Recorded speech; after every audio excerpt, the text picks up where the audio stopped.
evening once again. Thank you for joining us. I apologize for the previous live stream. I don't know what happened, but I seem to have lost connection with my camera. I could not see myself at all. So hopefully everything is okay now, and we can continue with the live stream. We are still covering the Marshella Chidester case, and tonight we're going to take a slight step away from the legal aspects of the case and look at some of the social implications of it. And we're going to do that by using a tool called a biopsychosocial assessment. I did post in the community tab, those of you who follow the channel, I did post or those of you who have not yet subscribed to the channel, rather, I did post a chart on the community wall. If you will take a moment and go over, if you can, and make a copy of it or open it, whatever. I'm not sure. Um, how many people were able to access it. I didn't get any feedback, so I'm assuming that everyone was able to uh, pull it and hopefully print it out. So I did make it, you know, revise it or reduce the file size so that you guys could print it out. However, that is what we're doing tonight, and what we're going to do with this tool is to try and take a look at uh, the life and history of this defendant. Of course, Mrs. Chidester is being tried for a double homicide. She crashed into a birthday party at a local boat club called the Swan Boat Club on April the 20th. They were hosting a children's birthday party. Most of you are familiar with the case, but those of you who are not, I want to kind of give you a backstory. At any rate, she crashed her vehicle. She was charged with drunk driving, and there is all sorts of video evidence that Mrs. Chester was, in fact, under the influence of something. Whether she admitted to drinking, but she only admitted to drinking a little bit. However, her blood alcohol level was twice the legal limit for the state of Michigan, and she was charged with that offense, as well as killing two children, two small kids, who coincidentally were brother and sister, catastrophically injuring about 15 other people who were attending the party or working in the facility. It's just a lot to this case. I anticipate that this will be a national case. I have seen it on larger networks. They haven't covered it very heavily, but it is showing up on larger networks. So um, probably once trial is underway and things like that, the case will probably go be a lot bigger, and that's what I anticipate happening. I wanted our viewers to be able to have some deeper insights, though. And so what I did is took a look at last week. We looked at all of the evidence from the prosecutorial standpoint, how much evidence they have, and it's a lot of it, and we haven't seen all of it, but they have quite a bit of evidence. And to prosecute her, as a matter of fact. Um, we did this chart, and this is just a chart that I created on my own, in my understanding of the stack up of evidence that is against Mrs. Chadester. From the video evidence to the black box on the vehicle to the blood alcohol results, witnesses, injured people, the deceased children that were on the scene.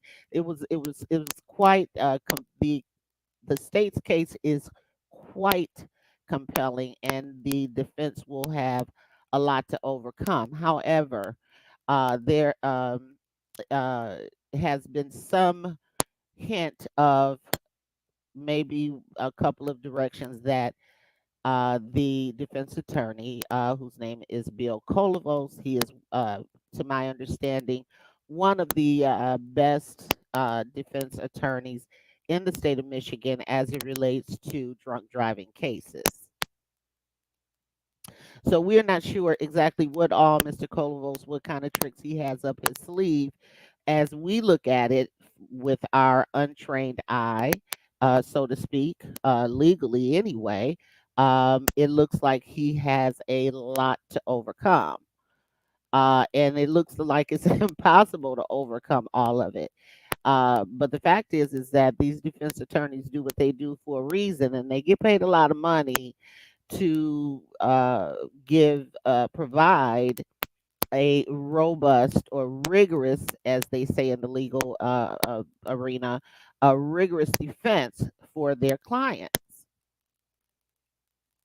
And so it's going to be interesting how it all plays out and what he's able to poke holes in and undermine or redirect or whatever in terms of this voluminous, as he like a term he likes to use, evidence that the state has against her. But again, what we are doing this evening is we are taking a look at the case from the standpoint of the social aspect of the case, the social implications. Of course, we know drunk driving is a real and pervasive social problem, partly because it is a legal addictive substance in the country that is highly abused and all of those types of things. So because of that, we want to gain some. I'm a social work professional, so I'm always looking at th- what is not being said. Uh, what are we not seeing? And one of those things is who this defendant is. How does she get to a point at the age that she is? Because she's 66 years old. She's an outlier in terms of statistically. Seniors are the least likely, number one, to be out drunk driving. They are too, they've gone through their irresponsible days. When we see stuff like that, we expect it to be young folks, 18, 19, 20, 21, stuff like that, who are more willing to take risk, not only with, in terms of other people, but their own lives because they think they're invincible and all that kind of stuff. But what we're seeing here is an older lady who is a retired supervisor from an energy company. And from my understanding, she worked at a nuclear plant for the largest energy provider in the state. So she is a woman who comes from a tremendous amount of responsibility. I understand that she is independently wealthy based on inheritance in her family. And so we have questions as to who she is and how did she end up in this predicament. And again, one of the ways that we are going to examine and investigate that thought process is by looking at her um, other aspects of her life and her history. And we're doing that with something that is called a biopsychosocial assessment. The biopsychosocial assessment is a model. It's a therapeutic approach to treatment. It essentially uh, integrates is it's an integrated approach or framework in psychology. That's where it comes from. Eric Erickson, I believe, is the one who developed the theory that basically incorporates three perspectives: the biological, the social, and the psychological, to give us a holistic look at why people do what they do, why people have the personalities that they have, why people so it's not just behavior, it's also health conditions and all of these types of things. All kinds of professionals use this chart. Healthcare professionals use it. Of course, mental health professionals, psychologists, and psychiatrists use it primarily. Even and of course, social workers, we definitely use it, but also indirectly the legal profession as well, more on an outsourced type of situation, especially when you're dealing with a client that is going to trial for double murder, because you may need to prove insanity. And in that case, generally they will send them to a forensic psychiatry center here in Michigan. There's one in particular that is uh, pretty well known in terms of legal cases that the attorneys will, or either the judge, and the judge can court order a forensic competency, what they call a competency exam, meaning they're trying to determine if the client is even competent enough to stand trial.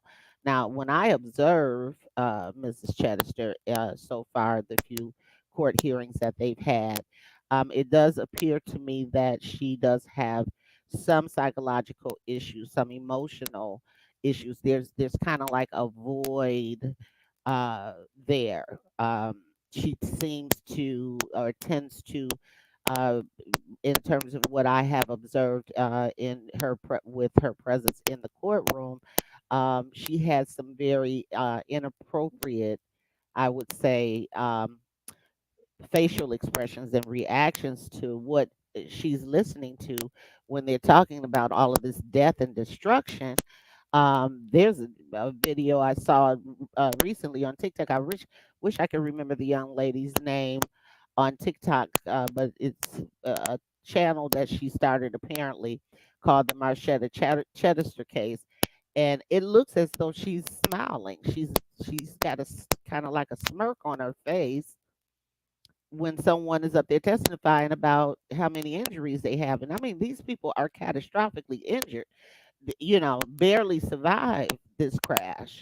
The young man who is the only surviving child of the family that where the two smallest children, who are age 8 and 4 years old, he had a fractured skull and everything, all kinds of broken bones. His mom was in a coma for 4 days. She's got all kinds of injuries. They had to sew her lips back together and missing teeth, and just, I mean, it's bad. And the young man still cannot walk. I think he's about 12 years old. So it's very, very serious. And we haven't even dealt with the other injuries with the other people. But this was a catastrophic. She went 25 feet into that facility, this little small pavilion with all of these people. Just, and then when you watch the video, this she just bolted out of nowhere. They didn't even see it coming. They didn't know what hit them. Children were trapped under the tires of her car. It was, I mean, it was really, it's really a devastating case. And so we need to look at this because people are going to continue to drink and drive again, based on it, just based on the fact that this is a legal addictive substance that is readily available in our country. At one time, we went through prohibition. We went through the first temperance movement, where people thought that beer was a safer drug, and drink or whatever, because it has far less alcohol content, about 3-4%, uh, in terms of American standards. Anyway, when, our beer, that's what the alcohol content is in our beer here. I think legally they can't go above that. Wine is about 12% alcohol concentration, but you also have fortified wines and all of that stuff. That stuff can go up to 20-25% alcohol concentration, that can put you in a stupor and make you very susceptible to things like this. And things like this happen all the time. So we want to educate as much as possible and things like that. So, as we go through the chart, I want you to start to think about the types of things that we can learn about someone in using this type of assessment tool.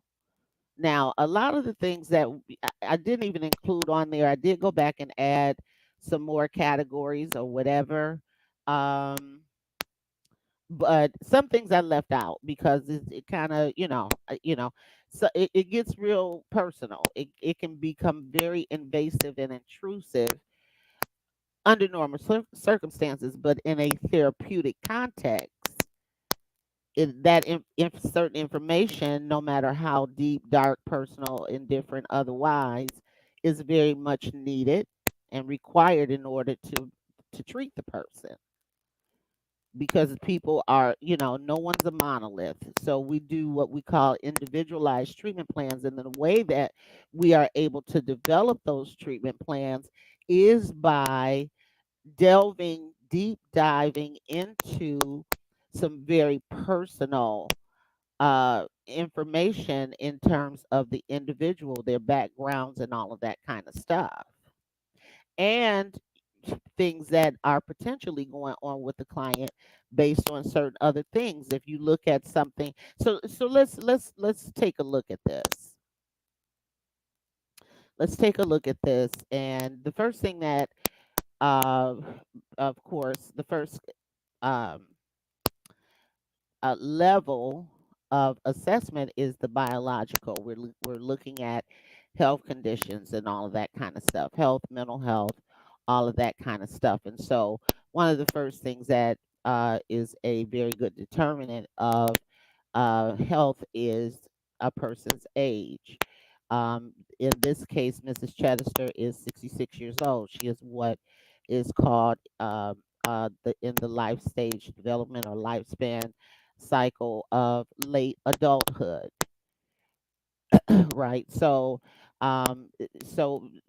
her age alone can tell us a lot of things about her. It can tell us what generation she was born in. She's a baby boomer. There's some social implications of that, maybe some of her high risk behaviors and things like that started from her maybe as a teenager or as a young person coming up through that social, cultural, sexual revolution that was going on in the early 60s. So drinking may just be part of it. It may be related to some things that that happened to her or that she participated in as a young woman that uh, that she may not be happy about or ashamed of or things like that. Guilt and shame is a very huge part of addiction. She allegedly is, in fact, an alcoholic by reports of friends, not family members, but family members of the victims of the crash, because she lives in a very small community. People know her and have testified or reported uh, to the fact that she drinks all the time and is always drunk. Uh, one of the one of the issues that one of the things that always come to mind when I look at the footage from the PC hearings, the probable cause hearings, and the arraignments, and all of that stuff. Her attorney at one point talked about the fact that Mrs. Chedester doesn't have a history of any type of drunk driving. She's never even had so much as a parking ticket. I mean, a speeding ticket. And we were talking about this last Saturday, in a live stream that we did, and I was saying to folks at that point in time, I said, well, I think it's because she runs, and the reason why I'm thinking that is because the sheriff's department was able to seize some video footage from her own home security system that shows her hitting and damaging another car before she even ran into the boat club, and she took off. So if she's running away from accidents, that would explain why she doesn't have so much as a speeding ticket. This is because you have to know that this is not the first time she's gotten behind that wheel in this condition, and maybe worse. And she was pretty bad. Double the legal 0.18 is double the legal limit.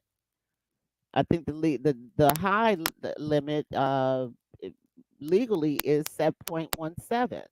0.08 is the standard across the country in terms of a high blood alcohol. The limit, the statutory limit for blood alcohol level is 0.08. She was 0.18. The high end is 0.17. So she was double the legal limit.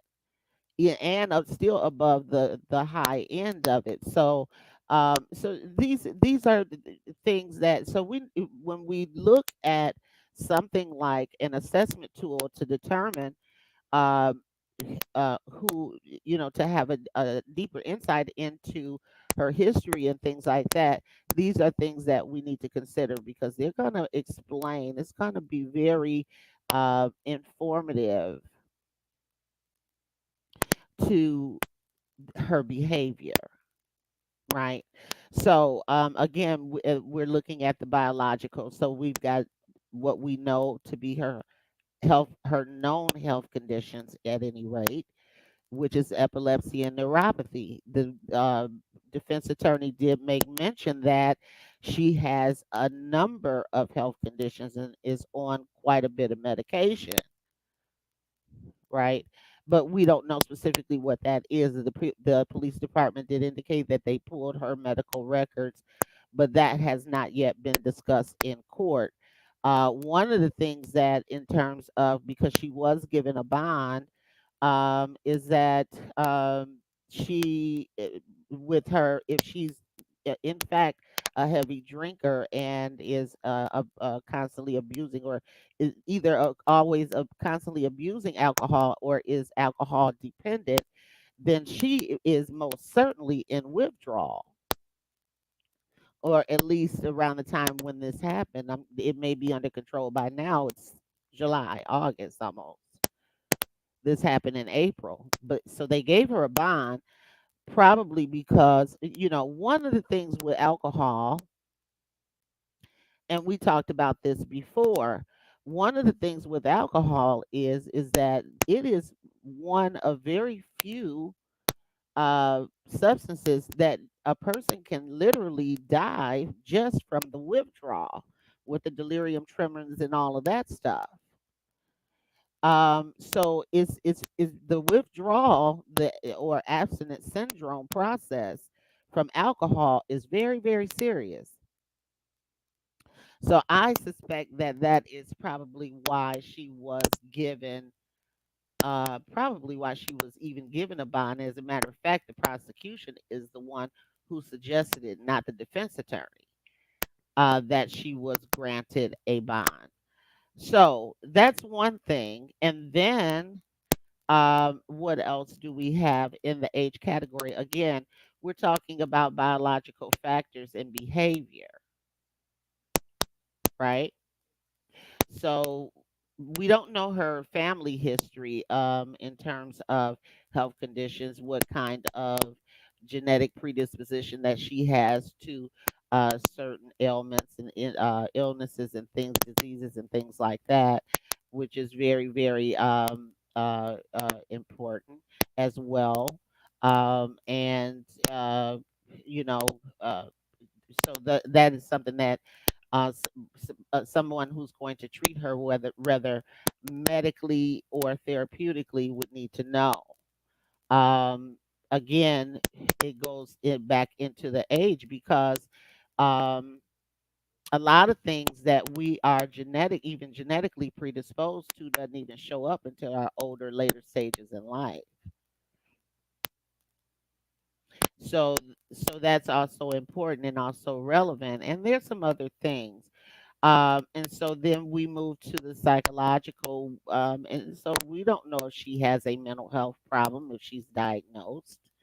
I made some observations of some behave behaviors that seem inappropriate when she's in the courtroom, but facial expressions, lack of empathy, all of that kind of stuff. Um, but who knows? I don't know if she's been diagnosed with a mental health condition or not. So that's one thing. But we do know about the alcohol, at least abuse, at least on that day. Is she alcohol dependent? I cannot say that.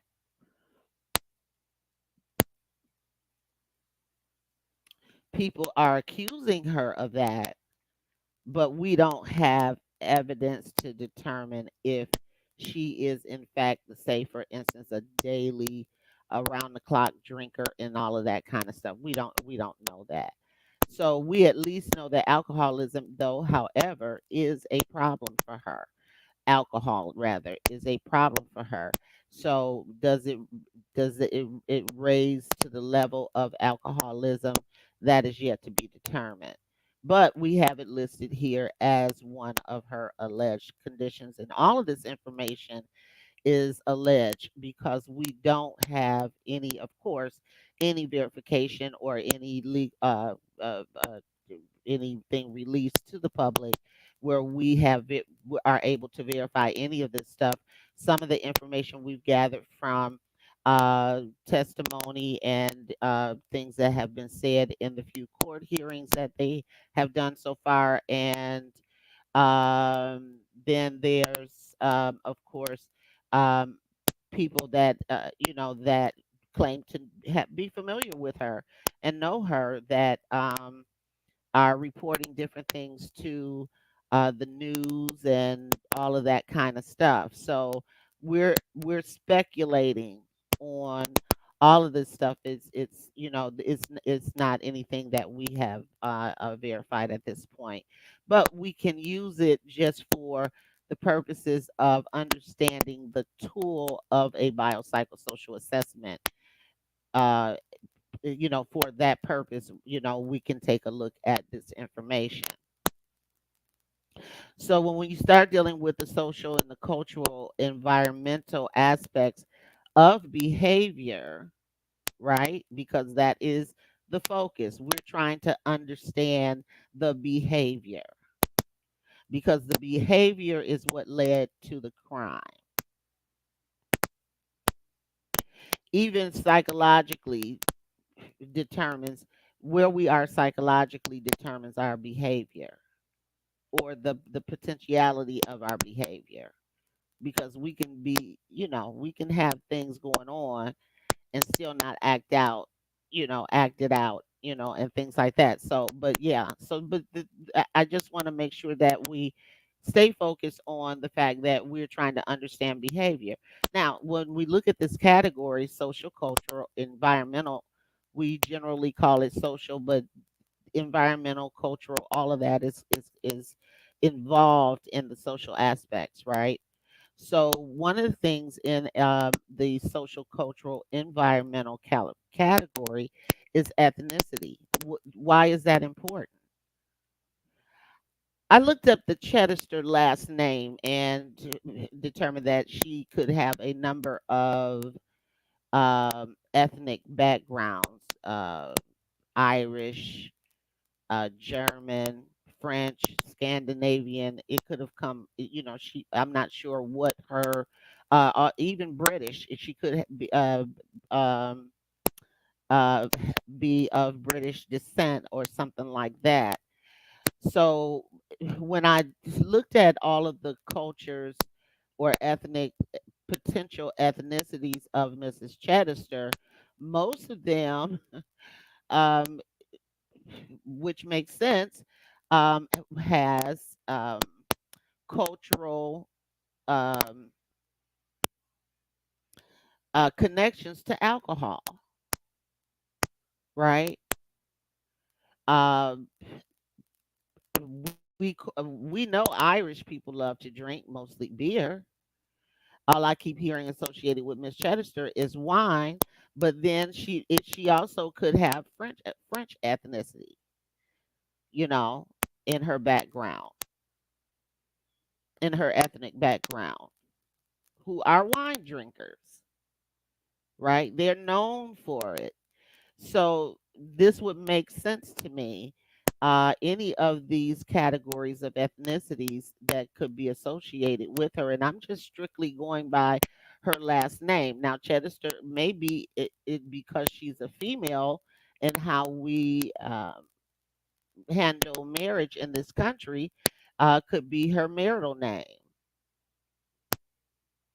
and not her maiden name, which could throw a whole nother category of not just another category, but another set of circumstances to the that issue of ethnicity, how she was socialized, what is in her family system, and all of those types of things.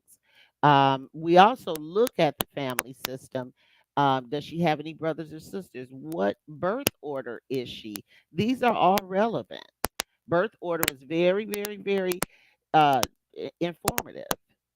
Is it a middle child? Is it the oldest child? Is it the youngest child? How the family is structured, and what roles, because we all have roles in our families that tell how we are shaped, developed, right? And how our personality development, and ultimately our behavior, the outward expression of these factors, right? So this is all again to help us have a better understanding. All right. So we look at faith systems. Does she have a faith system? Is she non-religious? Did she grow up Catholic, Protestant, whatever? Does she continue? If she's an active member, is she still affiliated with that system, or independent on her own? Whatever. It could be anything. But again, we're trying to create a picture of who this individual is. All right. So then we look at the geographical location now. Where was she born and raised? I believe she has been in the Newport, Michigan area probably about 50 years. And I'm guesstimating because the attorney did say that she has owned her home in Newport for over 40 years. So, but we don't know if she was born and raised here in Michigan in that area, if she came from somewhere else or whatever.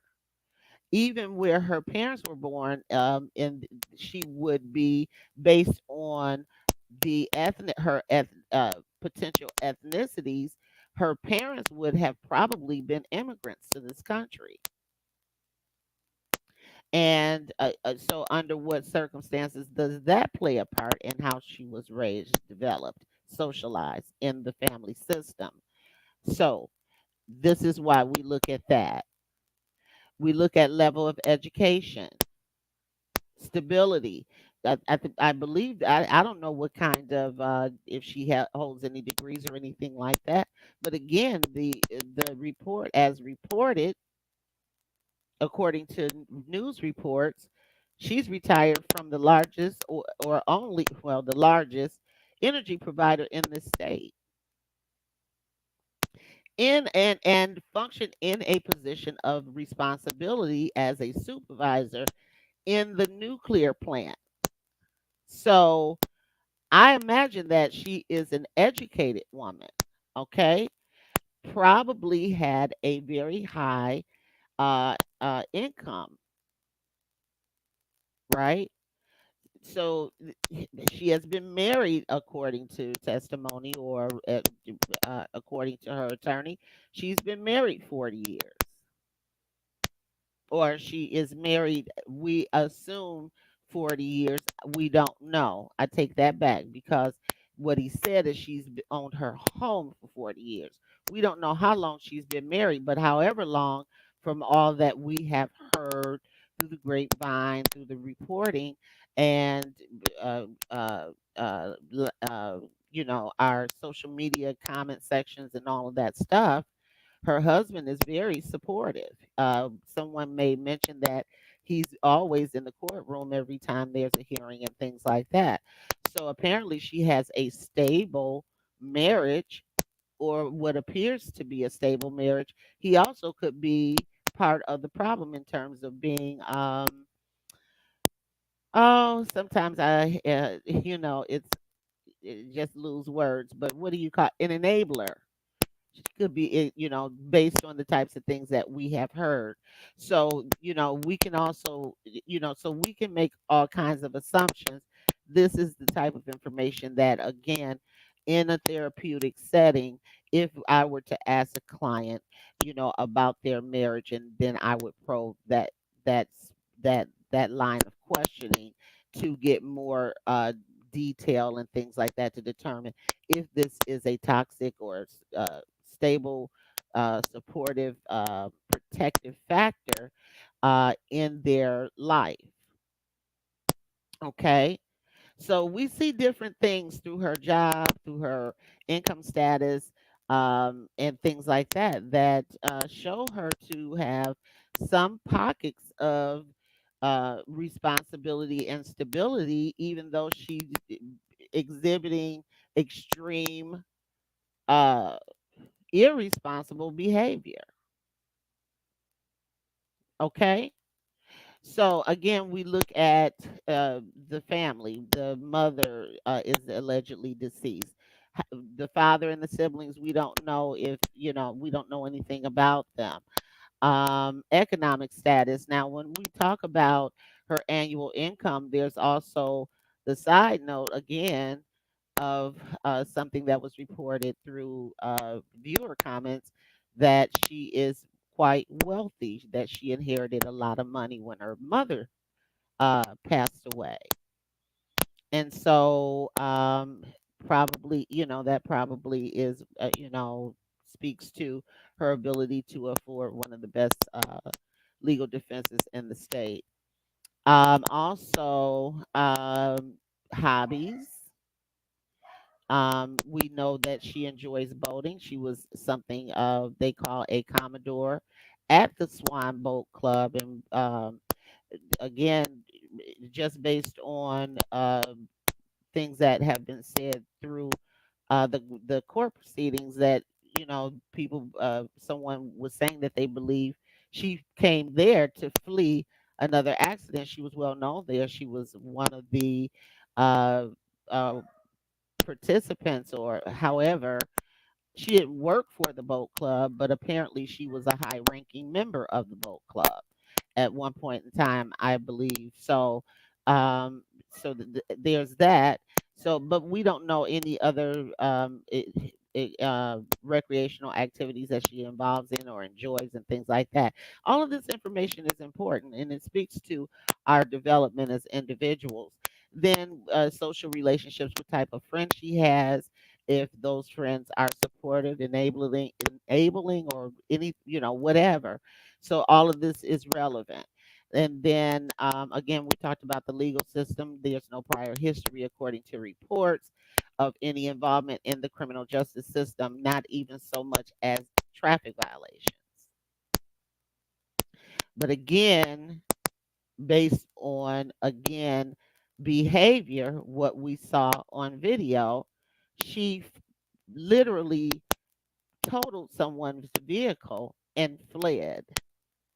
There's no other way to explain that. There's no spin, there's no perspective. She hit that vehicle and left, never stopped, never tried to get out, tell the knock on someone's door and tell them, "Hey, I just hit your car." Nothing. There's so she hit this is what it was, a good old fashioned hit and run. But she does not have anything documented, okay, in terms of legal problems. What else is on the social environmental track? But this is basically it, and this is basically the type of information that I wanted to share with you guys, so that as we move through the process of the case and we start to go through trial, and we're looking at strategies, whether from the prosecution or the defense, that we may start to hear some of these things, and I'm sure even more. But this is can be very helpful to even apply to your own lives, because to understand more about yourself. Sometimes breaking down, you know, things about you helps. Breaking down factors in your life will help you understand more about yourself, family members, your children. It could be anybody.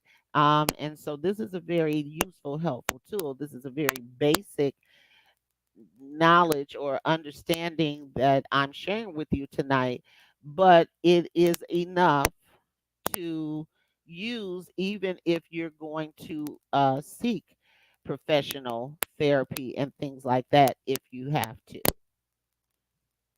give to your doctor if you have to. Believe it or not, this helps healthcare professionals as well in treating you medically, right? People like to keep things away from their doctors. I say get another doctor if you don't trust them because this information is helpful. It helps them tailor make your medical care that is s- specific to you because they can look at certain things in your history, socially, and things like that that may have explained some of your biomedical conditions because it's all related. Your mental health state, your mental health conditions is tied to your biomedical conditions. It's all connected and intricately so that it would be very hard to separate them because it all ties in and makes us who we are and tells us helps us to explain the issues that we deal with every day. I recommend therapy to anyone who needs it. It is nothing to be ashamed of. In fact, it is the best thing you can do for yourself and for your family.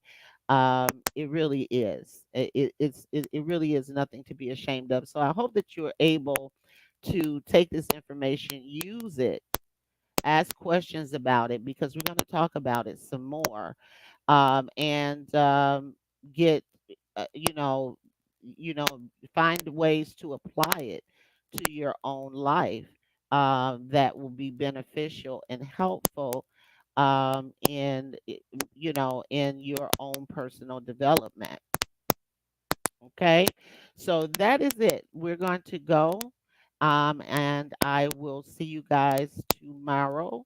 I plan to go live at 10 a.m. to talk about or to begin our series on why people drink. I think tomorrow we are um, dealing with it's all chemical dependency and behavior, but at any rate, this is the start of the series. I've been working very, very diligently, and part of the reason why I've had to kind of reschedule our live streams is because I've been really trying to take a substantial amount of information and, make it palatable and, uh, you know, where it's not overwhelming and we can use it and apply it, and make it more practical, basically, for us. So let's try and get together tomorrow. Hopefully around. I'm gonna try and set it. I'm gonna maybe try to set it up for 1 o'clock tomorrow afternoon instead of 10 a.m. That'll give me time to do other things that I have to do and then be able to get on here and share with you guys. Please take a moment to hit the like button, hit the share button. This is information that is important. People need this information and can use it. And also, don't forget to, if you have not already subscribed to the channel, also consider we have launched our channel membership program as well. If you haven't seen the ad, so to speak. As a matter of fact, let's do that really really quickly.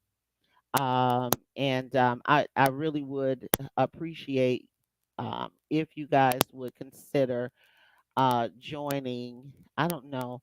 Did I put it? I haven't loaded it, so it's okay. But yeah, I did. Okay, let's take a look at the channel membership ad.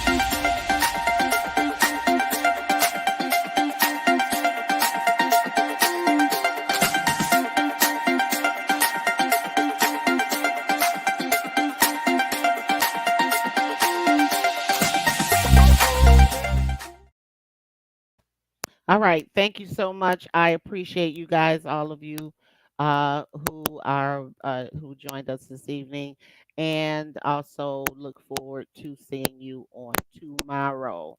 We will begin our series on why people drink, and also this coming Friday, we are having a movie night on our Discord channel.